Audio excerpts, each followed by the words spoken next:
খেতে কার না ভালো লাগে? পেট ভরে খেতে অনেকেই উপভোগ করেন। তবে যদি কোনো বিয়ে বাড়ি বা অনুষ্ঠানে হয় বা কোথাও রেস্টুরেন্টে যদি খেতে যান, আনন্দ করে খেতে তো ভালোই লাগে, কিন্তু যদি পেটে ব্যথা থাকে তাহলে কিন্তু সব আনন্দই মাটি হয়ে যায়। মজা মজা খাবার তো খেতেই হবে, কিন্তু হজমের ক্ষমতাটাও বাড়াতে হবে। পেটের সমস্যা নিয়ে আজ কথা বলবো দর্শক, আমরা পুরোটা সময় নিয়ে। আমি ডাক্তার শারমিন জামান আপনাদের সবাইকে স্বাগত জানাচ্ছি নেক্সাস টেলিভিশনের প্রতিদিনের স্বাস্থ্য বিষয়ক আয়োজন কেমন আছেন অনুষ্ঠানে। দর্শক, পেটে ব্যথা ও অ্যাপেন্ডিক্স নিয়ে কথা বলার জন্য আজ আমাদের সাথে আছেন দুজন বিশেষজ্ঞ অতিথি। আমাদের সাথে আজকে অনলাইনে যুক্ত আছেন ডাক্তার লেলিন চৌধুরী, জনস্বাস্থ্য বিশেষজ্ঞ, এবং একই সাথে আমাদের সাথে স্টুডিও উপস্থিত হবেন ডাক্তার মোহাম্মদ নাজমুল হক মাসুম, সহযোগী অধ্যাপক, ঢাকা মেডিকেল কলেজ ও হাসপাতাল। দর্শক, এই অনুষ্ঠানটি কিন্তু আপনারাও কিন্তু সরাসরি যুক্ত থাকবেন। স্ক্রিনে দেখানো যে নাম্বারটি আছে, সরাসরি প্রশ্ন করবেন আমাদের বিশেষজ্ঞ অতিথিকে। আর এই অনুষ্ঠানটি একই সাথে ফেসবুক লাইভ হচ্ছে, আপনারা চাইলে লাইক, কমেন্ট, শেয়ারের মাধ্যমে কিন্তু আমাদের সাথে যুক্ত থাকতে পারেন। দর্শক, চলে যায় আজকে আমাদের মূল অনুষ্ঠানে, যেখানে আমরা কথা বলবো পেটে ব্যথা ও অ্যাপেন্ডিসাইটিস নিয়ে, এবং কথা বলতে শুরু করব আমরা ডাক্তার লেলিন চৌধুরীকে দিয়ে। ভাই, আপনাকে স্বাগত জানাচ্ছি আপনাদের আজকের আয়োজনে। অনেক ধন্যবাদ। আজকে খুব গুরুত্বপূর্ণ একটা বিষয় নিয়ে কথা বলবো, যেখানে পেটে ব্যথা বা নানা রকম সমস্যা নিয়ে আসলে আমরা জানতে চাইবো। অ্যাপেন্ডিক্স নিয়ে তো কথা বলবো, কিন্তু পেটের ব্যথার কথা কিন্তু ছোট বড় বা বয়োবৃদ্ধ যারা আছেন সবারই মাঝে মাঝে সমস্যা হতে পারে। সাধারণত আমরা জানি যে খাবারের যদি হজমে অসুবিধা হয় তখনই পেটে ব্যথার একটা সমস্যা হয়ে থাকে। তো প্রথমে যদি একটু বলেন যে মূল কি কি কারণে পেটে ব্যথা হতে পারে সেই বিষয়গুলো। ধন্যবাদ। মানুষের পেট একটি অদ্ভুত জায়গা। চিকিৎসা বিজ্ঞানে এটাকে বলা হয় যে ওয়ান্ডার বক্স, মানে একটি আশ্চর্য বাক্সের মতো। এই জায়গাটিতে অনেকগুলো অসুখ হয়। তার প্রধান লক্ষণ থাকে পেট ব্যথা। পেট ব্যথা নারীর হতে পারে, পুরুষের হতে পারে, শিশুর হতে পারে, বৃদ্ধের হতে পারে। অনেক ক্ষেত্রে সকলের জন্য কতগুলো সাধারণ কারণ থাকে, আবার লিঙ্গ এবং বয়স ভেদে ভিন্নতর কারণ থাকে। যেমন মেয়েদের পেট ব্যথার কতগুলো মেইলি কারণ বা নারী সুলভ কারণ থাকে, আবার ছেলেদের পেট ব্যথারও কিন্তু কতগুলো পুরুষ সুলভ কারণ থাকে। তো যাই হোক, সাধারণ কারণগুলোর মধ্যে আমরা যদি পেটের উপর থেকে শুরু করি, দুই ধরনের কারণ রয়েছে। একটি হচ্ছে মেডিসিন বা অপারেশনের সাথে যুক্ত নয় এমন কারণ, আরেকটি হচ্ছে সার্জিক্যাল অপারেশন। যেমন আমাদের পাকস্থলীতে যদি কোনো কারণে অ্যাসিড নিঃসরণ বেড়ে যায়, তখন পাকস্থলীতে একটি ব্যথা হয়, যেটাকে সাধারণ লোকে বলে গ্যাসের ব্যথা বা গ্যাস্ট্রিকের ব্যথা, আমরা বলি হাইপার অ্যাসিডিটি। আবার এই পাকস্থলীতে যদি ভেতরের অংশ একটু ছিলে যায় বা ক্ষত তৈরি হয়, যেটাকে ইংরেজিতে বলা হয় আলসার, আর ছিলে যাওয়াকে বলা হয় ইরোশন, সে কারণেও কিন্তু পেট ব্যথা হতে পারে। আবার এই পাকস্থলীর ভেতরে যদি কোনো বিষক্রিয়া হয় খাদ্যের মাধ্যমে, সেখানেও কিন্তু পেট ব্যথা হতে পারে। এর বাইরে লিভারে যদি কোনো প্রদাহ হয়, বা পিত্তথলিতে কোনো প্রদাহ হয়, বা কোনো স্টোন বা পাথর হয়, সেজন্য কিন্তু পেট ব্যথা হতে পারে। লিভারের সাথেই থাকে পাকস্থলীর পেছন দিকে শুয়ে থাকে একটি পাতার মতো অঙ্গ, যার নাম প্যানক্রিয়াস। এই প্যানক্রিয়াস যদি সংক্রমণ হয়, পাথর হয়, বা অন্য কোনো ধরনের টিউমার হয়, তাতেও কিন্তু ব্যথা হতে পারে। ব্যথা হতে পারে কিডনি সংক্রমণ, কিডনিতে পাথর, কিডনিতে ইনফেকশন ইত্যাদির কারণে, কিডনিতে টিউমার। আবার মূত্রথলি, মূত্রনালী, ছেলেদের প্রস্টেট, মেয়েদের ডিম্বাশয়, ছেলেদের সেমিনাল ভেসিকল, অথবা মেয়েদের যেখানে বাচ্চাটা হয় জরায়ু, সেই সব জায়গার কিন্তু নানা কারণে ব্যথা হতে পারে। আবার মেয়েদের দেখা যাচ্ছে জরায়ুর পেছনে একটি জায়গা রয়েছে, সেখানেও কিন্তু সংক্রমণ হতে পারে। এর বাইরে নারী পুরুষ সবারই এক ধরনের সংক্রমণ হয়, যেটি অ্যাপেন্ডিক্স নামে একটি ছোট্ট একটা অঙ্গ রয়েছে, তার সংক্রমণের জন্য। এভাবে আমরা দেখেছি যে নানা কারণে পেটের অসুখ হতে পারে। আবার এর পাশাপাশি এক ধরনের অসুখ কিন্তু রয়েছে, যেটি মানসিক কারণে হতে পারে। বিশেষ করে স্কুলগামী যে বাচ্চা, স্কুল ফাঁকি দেওয়ার জন্য বা পড়াশোনা ফাঁকি দেওয়ার জন্য অনেক সময় পেট ব্যথার যে অভিযোগটা করে, সেটা কিন্তু মানসিক কারণ। এভাবে আমরা বলতে পারি নানা বিস্তীর্ণ কারণে। আমি যেগুলো বললাম, এটি হচ্ছে ভাসমান বরফখণ্ডের ভেসে থাকা যে অংশ, অর্থাৎ একটি বরফকে যদি সমুদ্রের পানিতে ছেড়ে দেওয়া হয়, তার 12 ভাগের 11 ভাগ পানির নিচে থাকে আর 1 ভাগ উপরে থাকে। এই যে উপরে থাকা যে অংশটি আমি সেটির বর্ণনা দিচ্ছিলাম, এর ছাড়াও আরো অজস্র অনেক কারণ রয়েছে যে কারণে পেট ব্যথা। জি একদম, আপনি যেটা বললেন যে আসলে শিশুদের ক্ষেত্রে একরকম ব্যথা হয় যেটা মানসিক ব্যথা, আসলে অ্যাপেন্ডিক্সের ব্যথাটা অনেক সময় দেখা যায় শিশুদের ক্ষেত্রে অনেকটা বেশি হয়ে থাকে, বা অন্য কোনো সমস্যার কারণে যদি শিশুদের পেটে ব্যথা হয় সেটা কি আলাদা করে বোঝার কি কোনো ব্যাপার আছে যে অভিভাবকরা বুঝতে পারবেন যে তার শিশুর আসলে কেন ব্যথা হচ্ছে বা কোথায় ব্যথাটা হচ্ছে? আচ্ছা, শিশুর পেট ব্যথা হলে সাধারণত মনে রাখতে হবে 2 বছরের কম বয়সী শিশু সাধারণত অ্যাপেন্ডিক্সের কোনো প্রদাহ হয় না, এর বড় হয়। বছরের বড় বাচ্চা যদি অ্যাপেন্ডিক্সের ব্যথা হয় তাহলে তার পেটের কোন জায়গায় ব্যথা সেটি দেখাতে পারে। অথবা তার যদি পাতলা পায়খানা হয়ে থাকে, বারবার সে প্রস্রাব করতে যায় এবং পেট ব্যথা করছে, বমি হচ্ছে, পেট ব্যথা করছে, জ্বরের সাথে পেট ব্যথা করছে, এগুলো তো বোঝা যায়। অথবা তার চোখ হলুদ হয়ে গিয়েছে, পেট ব্যথা করছে, ইত্যাদি ব্যথা বোঝা যায়। আবার যদি দেখা যায় যে ঠিক সকাল 8টার সময় বাচ্চাটি স্কুলে যাবে, ঠিক 8টা বাজার 15 মিনিট আগে তার পেটে ব্যথা হয় প্রত্যেকদিন। আবার স্কুলে না গেলে দেখা যায় যে স্কুলে যাওয়া তাকে যেতে মানা করা হলো, আধ ঘন্টা বা 15 মিনিট পরে তার পেট ব্যথা ভালো হয়ে গেল। তখন কিন্তু সন্দেহ করতে হবে যে তার স্কুল জনিত ভয়ে কারণ পেট ব্যথা হচ্ছে না কেন, হচ্ছে নাকি। আমরা কিন্তু বলবো যে যে কারণেই পেট ব্যথা হোক না কেন, যদি কোনো শিশুর পেটের ব্যথার কথা শিশু নিজে বলে বা অভিভাবকের মনে হয়, তৎক্ষণাৎ উচিত হবে তাকে তাদের পারিবারিক ডাক্তার বা নিকটস্থ কোনো চিকিৎসকের পরামর্শ নেওয়া। তা না হলে কিন্তু মনে রাখতে হবে পেট ব্যথার অনেক কারণ রয়েছে, এবং আরেকটি ব্যাপার, পেট ব্যথা নিজে কিন্তু কোনো রোগ নয়, এটি পেটের ভেতরের অনেকগুলো কারণ, শত শত কারণের যে ব্যথা হয়, শত শত কারণ, মানে আমরা বলতে পারি কোন একটি রোগের উপসর্গ হিসেবে পেটে ব্যথা হচ্ছে এটা কিন্তু আসতে পারে। খুব জরুরি এটি। পেটের তো আসলে আমাদের অনেক বড় একটি অঙ্গ বলতে পারি, যেটা উপরের অংশ এবং নিচের অংশ দুটো ভাগে যদি আমরা ভাগ করি তাহলে দেখা যাচ্ছে দুই জায়গায় কিন্তু আলাদা আলাদাভাবে পেটে ব্যথা হতে পারে। তলপেটে যাদের ব্যথা হচ্ছে, বিশেষ করে নারীদের দেখা যাচ্ছে মাসের একটা সময় যখন মাসিকের সময় ব্যথা তো হতে পারে বা অনেকের হয়ও, সেক্ষেত্রে কি করবে? আর হচ্ছে এই মাসিকের সময় ছাড়া অন্য সময় কি ব্যথা যখন হয় তখন আসলে কি চিন্তা করা উচিত, কি কি জিনিস মাথায় রাখাটা উচিত?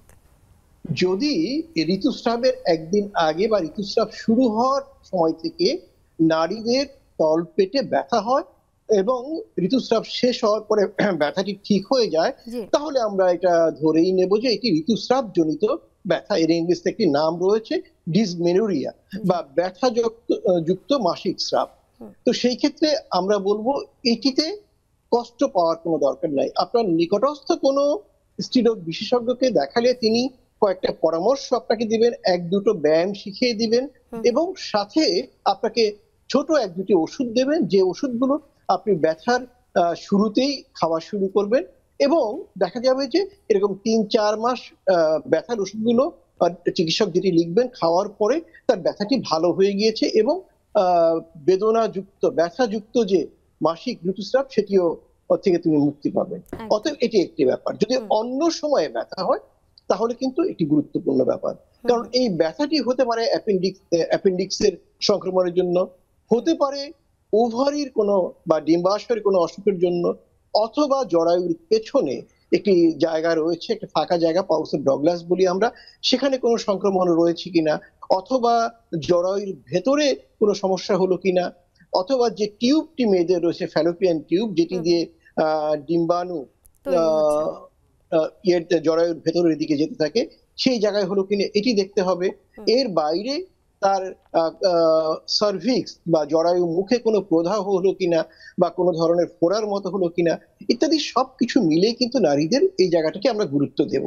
এই কারণেই আমরা বলবো, এমনকি মাঝে মাঝে তার বৃহদন্ত বা কোলনের যে সংক্রমণ সেটার কারণেও কিন্তু তলপেটে ব্যথা হতে পারে।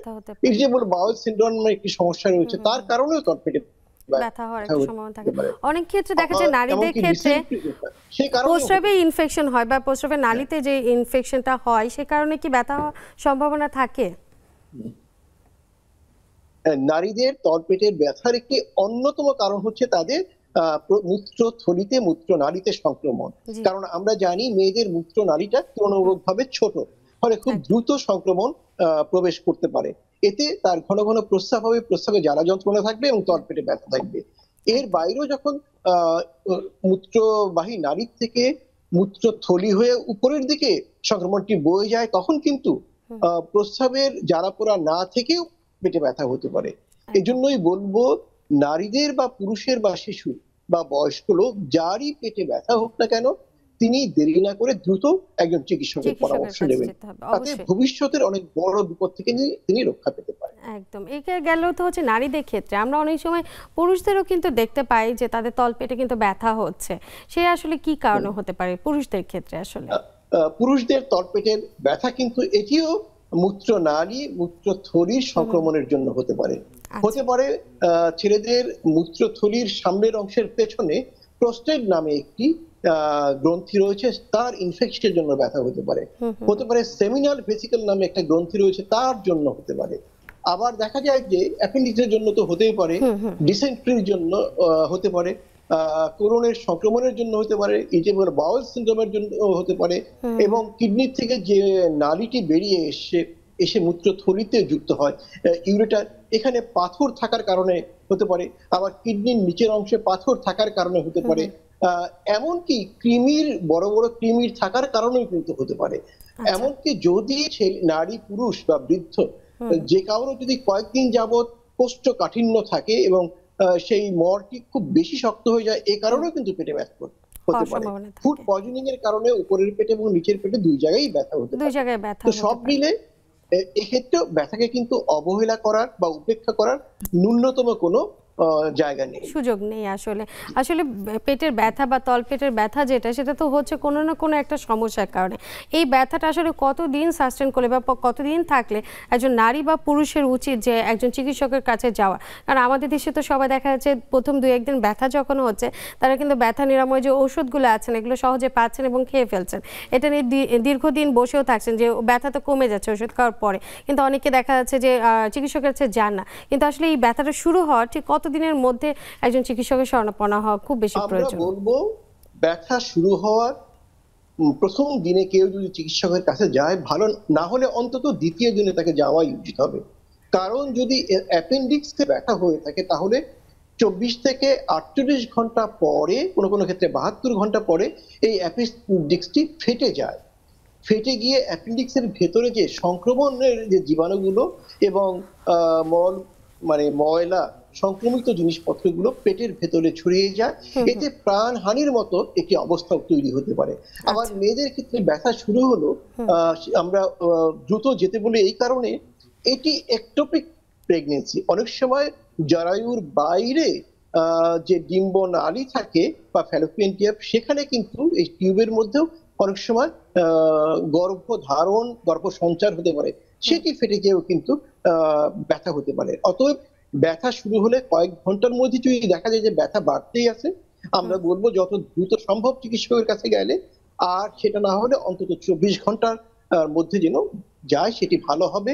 জীবনের সুস্থতা, জীবন রক্ষার মতো বড় বড় ঝুঁকির থেকে আমরা মুক্তি থাকতে পারবো। এটা অসংখ্য ধন্যবাদ ডাক্তার লেলিন চৌধুরী, কেন খুব গুরুত্বপূর্ণ কিছু বিষয় বললেন যেগুলো আসলে অনেক সময়ই সবাই এটাকে অবহেলা মনে করেন যে ঠিক আছে ব্যথা হচ্ছে, ব্যথা তো ভালো হয়ে যাবে, কিন্তু আসলে চিকিৎসকের কাছে যাওয়াটা খুব বেশি প্রয়োজন, কেননা কারণটা খোঁজাটা দরকার। আপনি আপনার ব্যস্ততার মধ্যে এত সুন্দর করে আমাদেরকে সময় দিয়েছেন, আপনাকে অসংখ্য ধন্যবাদ ডাক্তার লেলিন চৌধুরী। জি, আপনাদেরও ধন্যবাদ। নেক্সাসের দর্শকদের জন্য আমার শুভকামনা রইল। অসংখ্য ধন্যবাদ দর্শক, ধন্যবাদ আপনাদেরও। আমরা এখন একটু ছোট্ট বিরতিতে যাব, বিরতিতে কিছুক্ষণের মধ্যে ফিরে আসবো, সাথেই থাকুন আমাদের।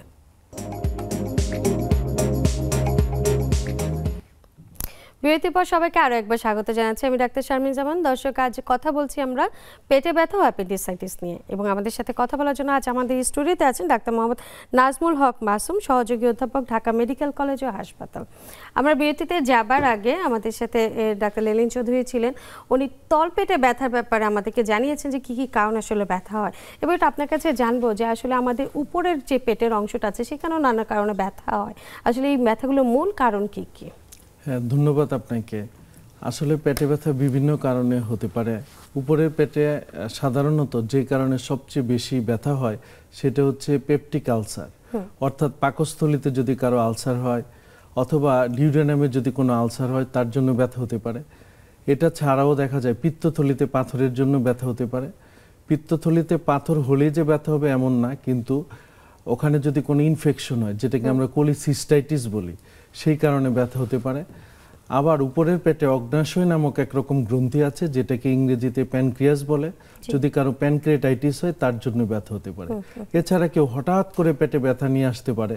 এই যে পেপটিক আলসার রয়েছে, সেটা যদি কোনো কারণে আলসারটা থেকে ছিদ্র হয়ে যায়, যেটাকে আমরা পারফোরেশন বলে থাকি, তার জন্য পেটে ব্যথা হতে পারে পেটের উপরিভাগে। এটা ছাড়াও দেখা যায় আমাদের যে পেটের মধ্যে যে ক্ষুদ্রান্ত্র রয়েছে, সেটার মধ্যে যদি কোনো কারণে প্যাচ লাগে, অর্থাৎ যেটাকে আমরা অবস্ট্রাকশন বলি, তার জন্য কিন্তু পেটের উপরিভাগে ব্যথা হতে পারে। এটা ছাড়াও কখনো কখনো দেখা যায় ফুসফুসের যদি কোনো প্রদাহ হয় বা ইনফেকশন হয়, আর যেটাকে আমরা প্লুরুসি বলি, তার জন্য কিন্তু পেটের উপরিভাগে ব্যথা নিয়ে কখনো কখনো আসতে পারে।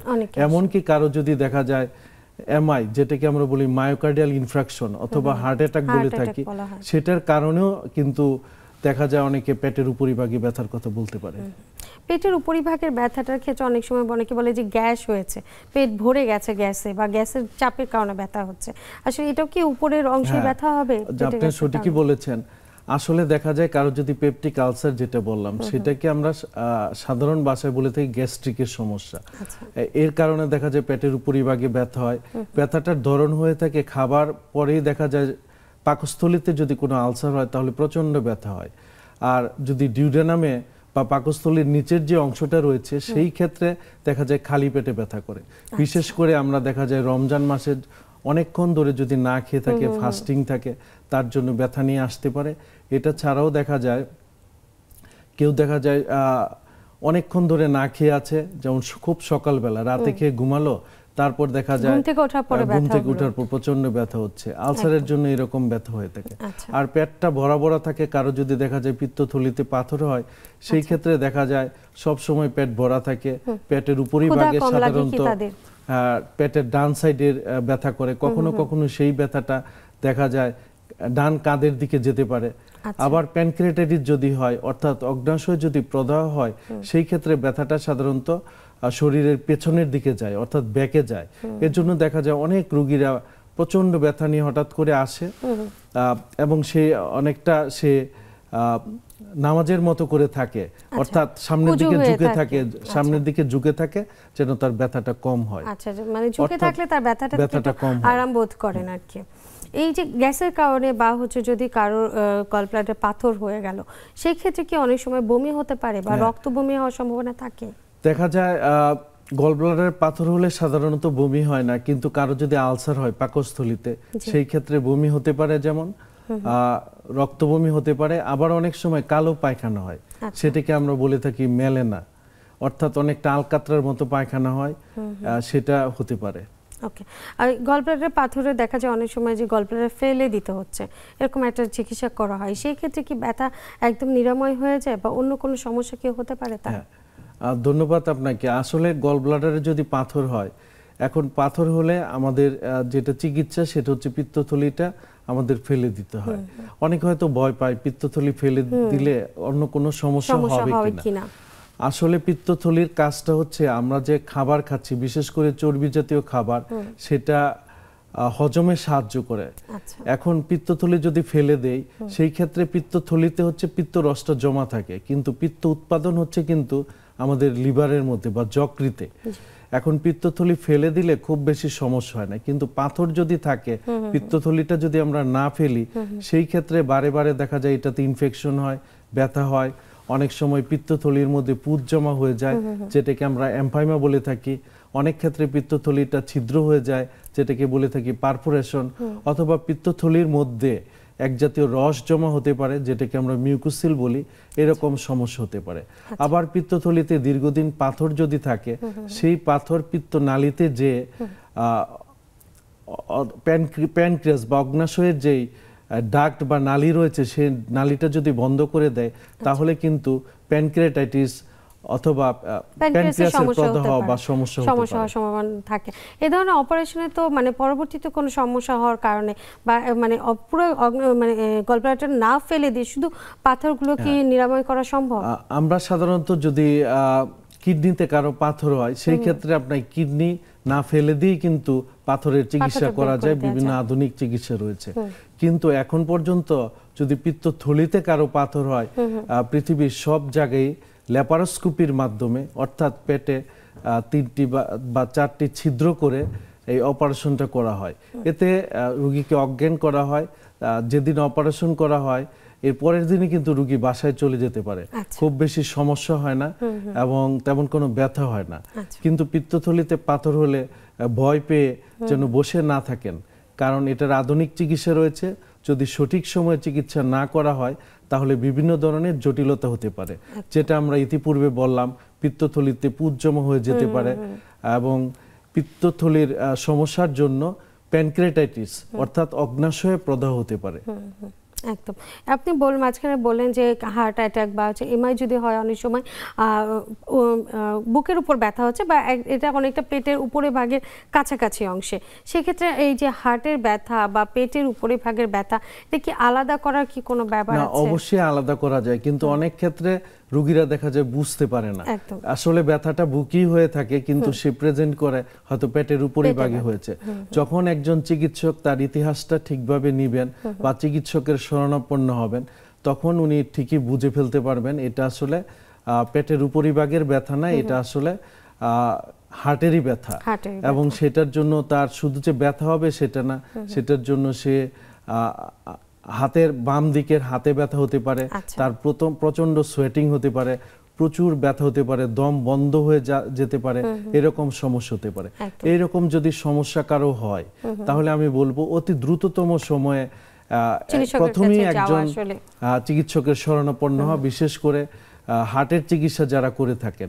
যদি দেখা যায় হার্টটা ভালো আছে, ওখানে কোনো সমস্যা নেই, তখন হয়তো উনি যদি সত্যিকার অর্থে তার হার্টের সমস্যা না থাকে, পেটের উপরিভাগে ব্যথা থাকে, সেটার জন্য একজন সার্জন অথবা গ্যাস্ট্রোএন্টারোলজিস্ট, যেহেতু পেপটিক আলসারের জন্য ব্যথা হয়, তাদের শরণাপন্ন হতেই পারেন।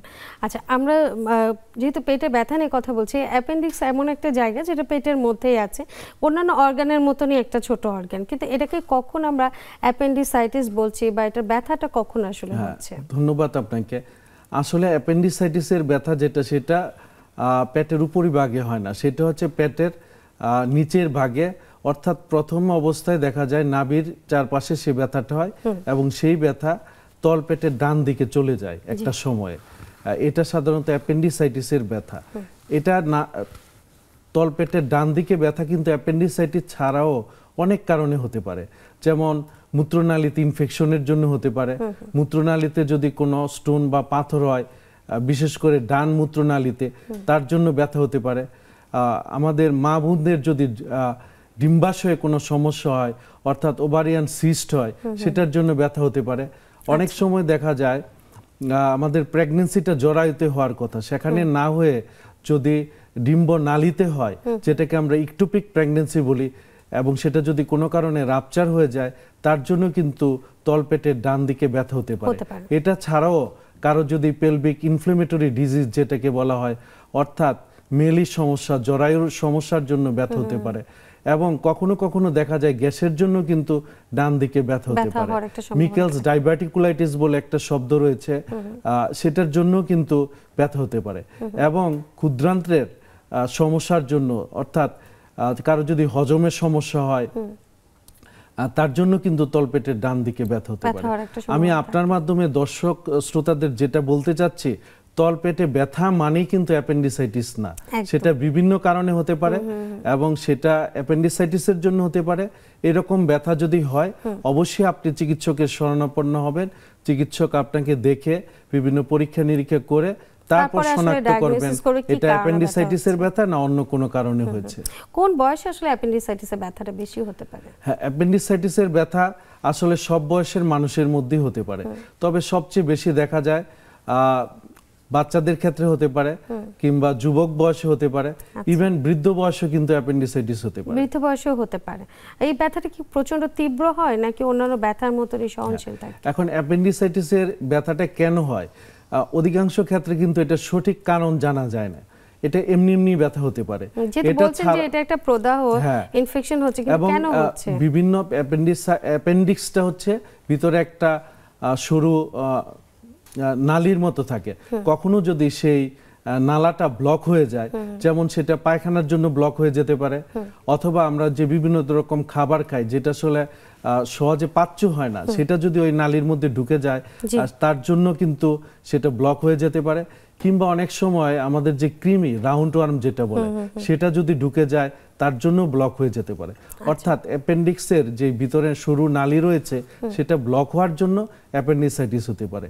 এটা ছাড়াও বিভিন্ন ব্যাকটেরিয়ার কারণে অথবা ভাইরাসের কারণেও কিন্তু অ্যাপেন্ডিসাইটিস হতে পারে। আচ্ছা, এই অ্যাপেন্ডিসাইটিস হলে সাধারণত চিকিৎসকের কাছে গেলে বলেন যে এটাকে অপারেশন করতে হবে, এটা কি কোনো ওষুধ দিয়ে কি সারিয়ে তোলা সম্ভব? কারো যদি অ্যাপেন্ডিসাইটিস হয়, যেহেতু অ্যাপেন্ডিসাইটিস হলে এটার বিভিন্ন রকম জটিলতা হতে পারে, যেমন অ্যাপেন্ডিক্সটা রাপচার হয়ে যেতে পারে, পারফোরেশন হয়ে যেতে পারে, অর্থাৎ এখানে পুজ হয়ে যেতে পারে।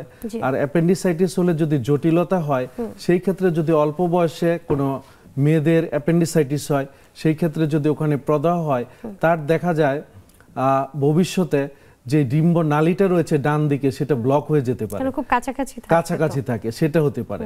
আবার কারো যদি অ্যাপেন্ডিকুলার অ্যাবসেস হয় বা বাস্ট অ্যাপেন্ডিক্স হয়, সেই ক্ষেত্রে দেখা যায় তার সমস্ত পেটে ওই অ্যাপেন্ডিক্সটা ছিদ্র হয়ে পেটের মধ্যে অর্থাৎ নাড়িতে যে রকম বিভিন্ন রকম জোস রয়েছে, যে প্যানক্রিয়াটিক জোস বলে বা ইন্টেস্টাইনাল সিক্রেশন বলে, এগুলি পেটের মধ্যে ঢুকে যায়, অর্থাৎ পেরিটোনাইটিস ডেভেলপ করে।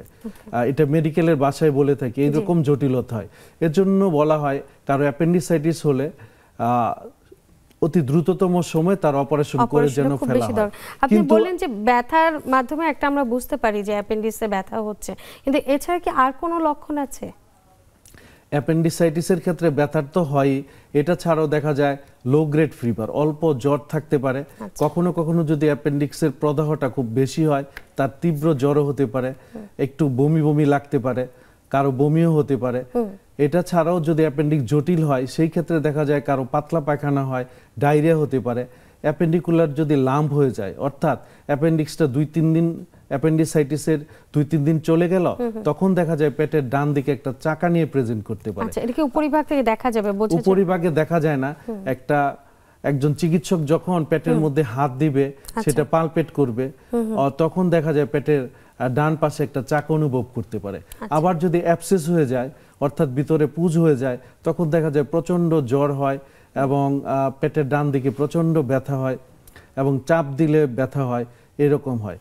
আপনি যেটা প্রথমে একটু কথা বলতেছিলেন, এটা কি ঔষধে সারে কিনা, আপনার মাধ্যমে আমি সবার উদ্দেশ্যে বলতে চাই, অ্যাপেন্ডিসাইটিস কিন্তু যদি দেখা যায় তার খুব বেশি ব্যথাটা তীব্র না, যদি চাপ দিলে ব্যথা করে, তার যদি অন্য কোনো রোগ না থাকে, একটা ইয়াং অ্যাডাল্ট থাকে, সেই ক্ষেত্রে কিন্তু ইনজেক্টেবল অ্যান্টিবায়োটিক দিয়ে অনেক ক্ষেত্রে কনজারভেটিভ ট্রিটমেন্টে, যেটাকে আমরা বলি, কিছুটা লাভ হতে পারে। কিন্তু সেটা অবশ্যই এক হসপিটালে রোগীটা ভর্তি থাকতে হবে, একজন চিকিৎসকের তত্ত্বাবধানে থাকতে হবে।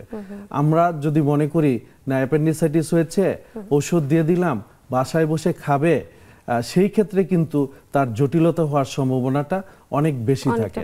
অনেক সময় আমাদের কাছে অনেক রোগীরা আসেন, কালকে তার একটা পরীক্ষা দিতে হবে, আজকে তার অ্যাপেন্ডিসাইটিস হয়েছে, এখন যদি আজকে আমি অ্যাপেন্ডিসেক্টমি করি, তাহলে দেখা যায় সে পরীক্ষাটা দিতে পারছে না, 1 বছর হয়তো লস হয়ে যাবে। এই সমস্ত ক্ষেত্রেই কেবলমাত্র আমরা হয়তো ইনজেক্টেবল অ্যান্টিবায়োটিক দেই, দিয়ে হয়তো ব্যথাটা যদি তার ইমপ্রুভমেন্ট হয়, সেই ক্ষেত্রে অপারেশনটা ডিলে করা যায়। আচ্ছা, সেই ক্ষেত্রে আমরা বলি অপারেশনটা তার লাগবে, তার যদি পরবর্তীতে আবার ব্যথা উঠে, সেই ক্ষেত্রে লাগে। কিন্তু দেখা যায় যদি সাকসেসফুল কনজারভেটিভ ট্রিটমেন্টে তার ব্যথাটা কমে গেছে আর সমস্যা হচ্ছে না, আর সেই ক্ষেত্রে কিন্তু কিছু কিছু ক্ষেত্রে অপশন আছে, ঔষধের মাধ্যমে কিন্তু চিকিৎসাটা করা যায়। কিন্তু সেটা অবশ্যই একজন দক্ষ চিকিৎসকের তত্ত্বাবধানে থাকতেই হবে। সেটা অ্যাপেন্ডিক্সের তো অপারেশন তো দেখা যায় অনেক ক্ষেত্রেই লাগে এবং করতে হয়, কিন্তু অপারেশনের কথা শুনে সবাই ভয় পায়, অনেকে করতে চায় না। যদি যাদের এই ধরনের সমস্যা হচ্ছে, যে ব্যথা হচ্ছে, তাদের কনজারভেটিভ ট্রিটমেন্ট দিয়ে হচ্ছে না, সেক্ষেত্রে যদি কোনো কারণে অপারেশন না করে পরবর্তীতে কি কি ধরনের সমস্যা হবে, এটা জানবো কিন্তু একটা বিরতি থেকে এসে। দর্শক, সময় হয়ে গেল ছোট্ট একটা বিরতি নিয়ে, সাথেই থাকুন, ফিরছি কিছুক্ষণের মধ্যে।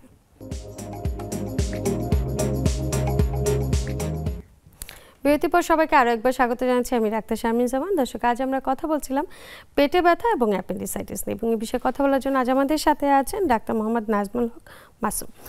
বিরতিতে যাবার আগে আপনাকে প্রশ্ন করেছিলাম যে যাদের কি অপারেশনটা লাগবে কোনো কারণে, যদি তাদের কনজারভেটিভ ট্রিটমেন্টে ভালো না হলো, সুস্থ না হলো, অনেকেই তো আসলে অপারেশনটাকে ভয় পান। যদি কোনো কারণে অপারেশন না করেন তাহলে আসলে কি কি ধরনের সমস্যা হতে পারে?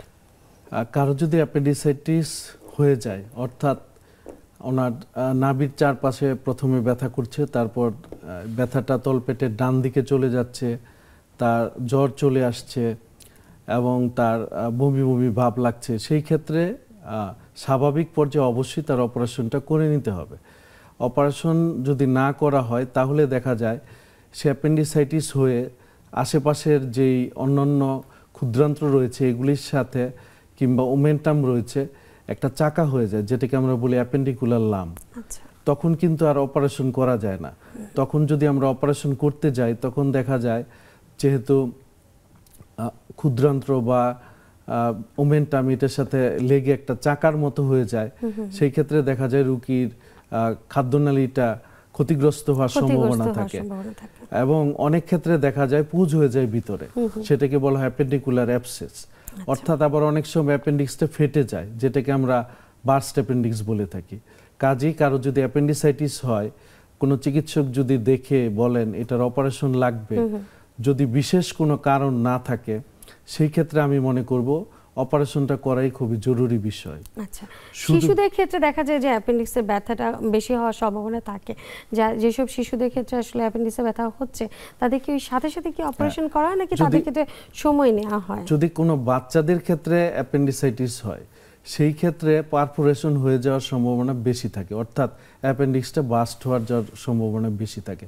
কারণ বড়দের ক্ষেত্রে দেখা যায় আমাদের পেটের মধ্যে কিছু চর্বি থাকে, যেটাকে আমরা বলি গ্রেটার ওমেন্টাম। যখনই নাকি অ্যাপেন্ডিক্সের মধ্যে প্রদাহ হয় তখন সেই ওই ওমেন্টামটা অ্যাপেন্ডিক্সের কাছে যে একটা চাকার মতো তৈরি করে, একটা প্রোটেকশন দেয়। কিন্তু বাচ্চাদের ক্ষেত্রে যেহেতু ওই ওমেন্টামটা ওয়েল ডেভেলপড না, সেই ক্ষেত্রে পারফোরেশন হওয়ার সম্ভাবনা থাকে। সেজন্য আমি বলবো বাচ্চাদের যদি হয় তাহলে অবশ্যই অপারেশন করে ফেলতে হবে। কনজারভেটিভ ট্রিটমেন্টে অর্থাৎ ওষুধের মাধ্যমে চিকিৎসায় না যেয়ে ভালো। যদি কারো ডায়াবেটিস থাকে সেই ক্ষেত্রেও কিন্তু ইনফেকশন দ্রুত ছড়িয়ে যায়। অনেকের হয়তো ভুল ধারণা ডায়াবেটিস আছে অপারেশন করলে গাটা শুকাবে না। সেই ক্ষেত্রে যদি কোনো শরীর ইনফেকশন থাকে তাহলে কিন্তু ডায়াবেটিসটা আরো বেড়ে যায়। ডায়াবেটিসটা বেড়ে গেলে আমরা ওষুধের মাধ্যমে কন্ট্রোল করতে পারি, কিন্তু ইনফেকশন যদি কন্ট্রোল না করি অর্থাৎ অ্যাপেন্ডিক্সেক্টমি যদি না করি তাহলে ডায়াবেটিস কন্ট্রোল হওয়াটা হবে না। অনেক ক্ষেত্রে দেখা যায় বয়োবৃদ্ধ অর্থাৎ বয়স্ক মানুষ, সেই ক্ষেত্রেও কিন্তু অ্যাপেন্ডিসাইটিস হলে দ্রুত সময়ে অপারেশন করতে হয়। বয়স্কদের ক্ষেত্রে তো ব্যথাটা তীব্র নিয়ে আসছে, তীব্র ব্যথা হয়, কারণ বয়স্কদের ক্ষেত্রে রক্ত যে নালীগুলি আছে সেটার মধ্যে দেখা যায় চর্বি জমা হয়, যেটাকে আমরা অ্যাথেরোস্ক্লেরোসিস বলে থাকি। সেই ক্ষেত্রে অ্যাপেন্ডিক্সটা গ্যাংগ্রিন হয়ে যেতে পারে, অর্থাৎ পচে যেতে পারে। এজন্য ৩-৪টা কন্ডিশন বাচ্চাদের ক্ষেত্রে, বিশেষ করে ডায়াবেটিস থাকলে এবং বয়স্ক মানুষের ক্ষেত্রে, আবার অনেক সময় যদি প্রেগন্যান্সি থাকে সেই ক্ষেত্রেও কিন্তু অ্যাপেন্ডিসাইটিস যদি হয় আমরা আমাদের দ্রুততম সময়ে অপারেশন করে ফেলা উচিত। কিন্তু প্রেগন্যান্সিতে তো দেখা যায় যে কিছু কিছু ধাপ আছে, যে এত সময়ের আগে তো তার ডেলিভারি করা বা ওই সময় কি অপারেশন করাটা তো একদমই নিরাপদ মনে করা হয় না। সেটা সেই ক্ষেত্রে বলছি, প্রেগন্যান্সিতে যদি আমরা 3টা ভাগে ভাগ করি, প্রথম অংশ, দ্বিতীয় অংশ এবং তৃতীয় অংশ, যেটাকে first trimester, second trimester, third trimester বলে থাকি। এখন কারো যদি অ্যাপেন্ডিসাইটিস হয়, ধরলাম অ্যাপেন্ডিক্স ইনফেকশন হয়েছে, ইনফেকশন হওয়ার পরবর্তী ধাপ যেটা, ওখানে পাঁচ জমা হয়, অ্যাপেন্ডিক্সটা বাস্ট হয়ে যায়, তার এইদিকে সে প্রেগনেন্টও, যদি বাস্ট হয়ে যায় তখন ওখানে যে পুঁজ জমা হয় সেখানে দেখা যায় প্রেগন্যান্সি আবার প্লাস অ্যাপেন্ডিসাইটিস, অনেক জটিলতা হয়। এর জন্য ডায়াগনোসিস হওয়ার সাথে সাথে যদি আমরা অ্যাপেন্ডিক্সটা রিমুভ করে ফেলি সেই ক্ষেত্রে কিন্তু প্রেগন্যান্সির জটিলতাটা কমে। তারপর কি অপারেশন করা সম্ভব? করা সম্ভব।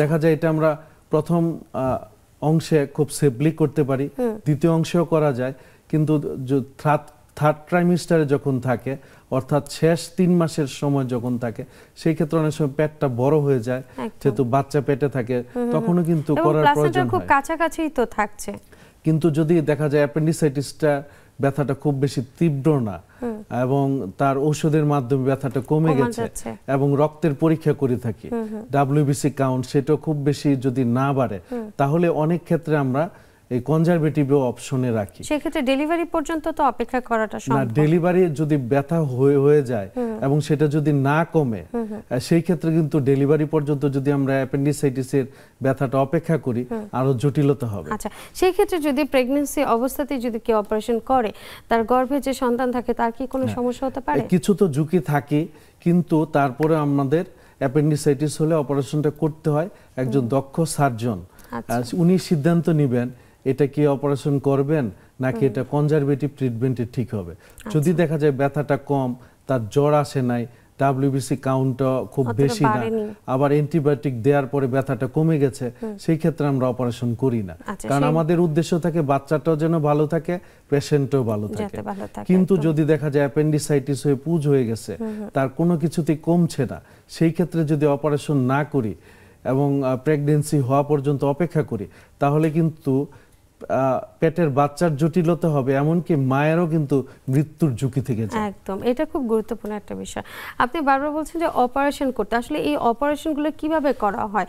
এটা কি মানে পুরো পেট কেটে তারপর এটাকে বের করা হয় নাকি ল্যাপারোস্কোপির মাধ্যমে করাটা সম্ভব? এখন কিন্তু অনেক আধুনিক চিকিৎসা রয়েছে। আজকাল কারো যদি অ্যাপেন্ডিসাইটিস হয়, সেই ক্ষেত্রে কিন্তু আমরা ল্যাপারোস্কোপির মাধ্যমে অপারেশন করে থাকি। এই ক্ষেত্রে কিন্তু আমরা তিনটা ফুটো করে ছোট 1 সেন্টিমিটারের মতো অ্যাপেন্ডিক্সটা আইডেন্টিফাই করে সেটা বের করে দেই। এতে করে কিন্তু 1 দিন বা 2 দিন হসপিটালে থাকলে হয়, পরে কাজে যোগদান করতে পারে। আবার যদি কারো নর্মাল অ্যাপেন্ডিসাইটিস থাকে, সেই ক্ষেত্রে যদি আমরা কেটেও করি, ওপেন পদ্ধতিতে করি, সেই ক্ষেত্রেও কিন্তু যে ইনসিশনটা দেই, অর্থাৎ যতটুকু কাটা হয় দেখা যায় 1 ইঞ্চির মতো কাটা হয়, খুবই অল্প পরিমাণে।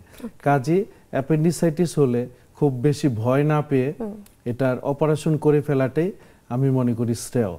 আবার এই অপারেশনটা আজকাল কিন্তু অনেক জায়গায় করা যায়। আমাদের জেলা সদর হসপিটাল রয়েছে, তা মেডিকেল কলেজগুলি রয়েছে। সব সময় যে একজন অভিজ্ঞ সার্জনের কাছে যেতে হবে সেটা না। দেখা যায় ডায়াগনোসিসটা করে কোনো সরকারি হসপিটালে যদি যান, বাসায় বসে না থেকে, তাহলে কিন্তু খুব সহজেই কিন্তু এটার সঠিক চিকিৎসাটা পেতে পারেন। ব্যাপারটা তো আমাদের সবাই আমরা কম বেশি একটু ভয় পেয়ে থাকি। তারপর যাদের পেটের দিকে অপারেশন করা হয় বা তলপেটের দিকে যদি অপারেশন করা হয়, তখন বলা হয় যে সারা জীবনই সে পরবর্তীতে ভারী কিছু তুলবে না, ভারী কিছু নেবে না বা অধিক পরিশ্রম করতে পারবে না। সেখান থেকে সে একটু আলাদা হয়ে থাকবে এবং কম ঝুঁকিপূর্ণ কাজগুলো সে করার জন্য অ্যাবেল থাকবে। শুধু আসলে কি বিষয়টা তাই? সারা জীবন সে এটা আসলে সেই রকম কোনো বিষয় না। যেহেতু আমি বললাম মাত্র 1 সেন্টিমিটারের মতো আমরা একটা ছিদ্র করে 3টা ছিদ্র করে অপারেশন করি, এতে করে কিন্তু তার বাড়ি জিনিস উঠাতে পারবে না বা কাজ করতে পারবে না বা কোনো একটা হার্নিয়া হয়ে যাওয়ার ঝুঁকি থাকবে, এরকম কিন্তু সম্ভাবনা নাই বললেই চলে। কিন্তু আমরা যদি দেখা যায় অন্যান্য অপারেশন করি, পেটের মধ্যে খুব বড় একটা ইনসিশন দিতে হয়, সেই ক্ষেত্রে কিন্তু হার্নিয়া হওয়ার সম্ভাবনা থাকে। বিশেষ করে যদি আমরা মিডলাইন ইনসিশন যেটা বলি, মাঝ বরাবর বড়, কিন্তু অ্যাপেন্ডিসাইটিসের সেই সম্ভাবনা খুবই কম, সেটা নাই বললেই চলে। একদম, তাহলে আমরা বলতে পারি যে এটা একদম নিরাপদ একটা চিকিৎসা। যদি অপারেশনটা যদি করা হয়ে থাকে, কারোর জন্য যদি করা হয়েও থাকে বা করতে হবে, তারা কিন্তু একদম নিশ্চিন্তভাবে করতেই পারেন, কারণ পরবর্তীতে ঝুঁকি হওয়ার চান্স অনেক কম। যে কোনো অপারেশনে ঝুঁকি হতে পারে, কিন্তু অ্যাপেন্ডিসাইটিসের ক্ষেত্রে ঝুঁকির সম্ভাবনা খুবই কম। আচ্ছা, এই জায়গা আপনি বললেন যে ছোট একটা নালীর মতন একটা অংশ, আমাদের শরীরে যা কিছু আছে সব কিছুরই তো কোনো না কোনো একটা কারণ আছে, প্রতিটা অঙ্গেরই কিছু না কিছু ছোট ছোট কাজ আছে। তো এই অ্যাপেন্ডিক্সটা যখন আপনারা কেটে ফেলে দিচ্ছেন, এর পরবর্তীতে কোনো সমস্যা কি হবে? তার খাবারে হজম হওয়া বা পেটের কোনো সমস্যা হওয়ার কি সম্ভাবনা থাকছে? আমাদের অ্যাপেন্ডিক্সটা সাধারণত খাদ্যের বা বৃহদন্ত্রের একটা অংশ থাকে, যেটাকে আমরা বলি সিকাম। ওখান থেকে এটা একটা অনেকটা ছোট একটা থলির মতো। এটাতে কিন্তু মানে একটা স্পেসিফিক, আপনি যেটা বলছিলেন একেবারে একটা ফাংশন, এটা আমাদের অত্যাবশ্যকীয় জিনিস সেরকম না। প্রত্যেকটা জিনিস যেহেতু আল্লাহ দিয়েছে কিছু না কিছু অংশ আছে অংশ তো আছে। এবং কিছু প্রোটেকশন আছে, সেটা মানে খুব ওই বৈজ্ঞানিকভাবে ওইভাবে প্রমাণিত হয় নাই। আচ্ছা। আমাদের সারা দুনিয়াতে অ্যাপেন্ডিসাইটিস হচ্ছে, প্রচুর অপারেশন করা হচ্ছে, এবং এটা ফেলে দেওয়ার পরেও কারো খুব বেশি সমস্যা হচ্ছে না, সে স্বাভাবিক জীবনযাপন করতে পারছে, চলাফেরা করতে পারছে, কোনো কিছুতে সমস্যা হচ্ছে না। তার মানে এটা একদমই নিরাপদ একটা ব্যাপার। নিরাপদ যদি একটা operation। ব্যথা হয় বা কাউকে যদি চিকিৎসক বলেন যে আপনার এটা অপারেশন করে ফেলে দিতেই হবে, তখন সে নিশ্চিন্তে এটা করতে পারেন কোনো রকম চিন্তা ছাড়া। যদি আমাদের কারো ব্যথা না হয়, সমস্যা না থাকে, তাহলে অ্যাপেন্ডিক্স তো থাকবে, সেটার জন্য কোনো অপারেশনের প্রয়োজন হচ্ছে না। যখনই সমস্যা হয়, তার ঝুঁকি থাকে, সেই ক্ষেত্রে কিন্তু অপারেশন। একদম। আমাদের রোগীদের একটা মানে খুব কমন একটা সমস্যা, যেটা চিকিৎসকের কাছে গেলে তারা অনুভব করেন বা সবসময় বলে থাকেন যে চিকিৎসকের কাছে গেলেই তো এক গাদা গাদা টেস্ট দিবে, এটা সেটা নানা রকম টেস্ট দিবে, অনেক টাকা খরচ হয়ে যায়। যাদের অ্যাপেন্ডিক্সে বা তলপেটে ব্যথা হচ্ছে, আসলে স্পেসিফিক কোন টেস্টটা করলে বা কোন পরীক্ষাটা করলে আসলে এটা ডায়াগনোসিস করাটা সম্ভব যে তার অ্যাপেন্ডিক্সে ব্যথা হচ্ছে বা অন্য কোথাও ব্যথা হচ্ছে? ধন্যবাদ আপনাকে। হ্যাঁ, আমরা অনেক সময় দেখা যায় আমরা চিকিৎসকরা রোগীদের পর্যাপ্ত পরিমাণে সময় দেই না। দেখা যায় আমরা যদি রোগীকে বুঝিয়ে বলি আপনার অ্যাপেন্ডিসাইটিস হয়েছে, এটা যদি আমি নির্ণয় করতে চাই, এটার জন্য আমাকে আপনার ব্লাডটা পরীক্ষা করতে হয়, ব্লাডটা পরীক্ষা করলে এটা আমরা একটা সিবিসি বলি, সেই ক্ষেত্রে ডাব্লিউবিসি এটা বাড়তে পারে। এবং আমি একটা আলট্রাসোনোগ্রাফি করে দেখতে চাই, এজন্য যে আপনার অ্যাপেন্ডিসাইটিস হতে পারে, এটা ছাড়া অন্যান্য কোনো সমস্যা হতে পারে।